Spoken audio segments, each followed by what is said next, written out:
This is KCBD News Channel 11 at 10. Good evening, and thank you for joining us. Lubbock Congressman Jody Arrington is calling the government foolish for not stopping entities from China from buying land in the U.S. This comes from a conversation he had with KCBD following the filing of a new state bill that would ban purchases by people or agencies with ties to 4 countries. KCBD News Channel 11's Patricia Perry tells us what one producer's fear is over the topic and what our representative thinks the government needs to do. Why in the world? It defies any definition of common sense.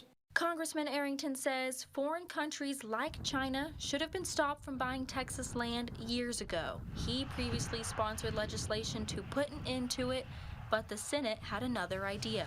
So the Senate, the United States Senate, the Profiling Courage, by the way, wants to study the issue of whether the greatest adversary to the United States should or should not be purchasing land around military installations. The answer is no, never. A Lubbock producer is uneasy about this. He says it's the government's job to keep Americans safe, and what's happening at the border makes him weary about what's going on with farm and ranch land. So I think that creates more suspicion among, agriculture producers across the state as to what might be happening on some of this ag land. And, we don't want to be part of any of that. I mean, we're here to support our country, and we're here to make a living, and we're here to feed the world. Texas Senate Bill 147 would ban entities from China, North Korea, Iran, and Russia from purchasing land in the state. Arrington says it's crucial to national security.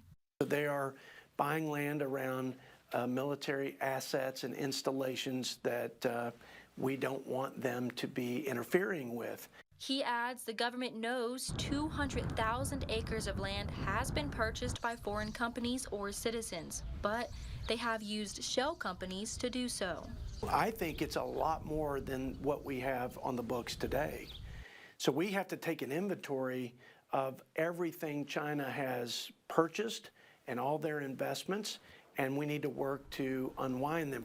Congressman Arrington says 20 states have passed similar legislation, and he doesn't see why the Texas legislature won't. Patricia Perry, KCBD News Channel 11.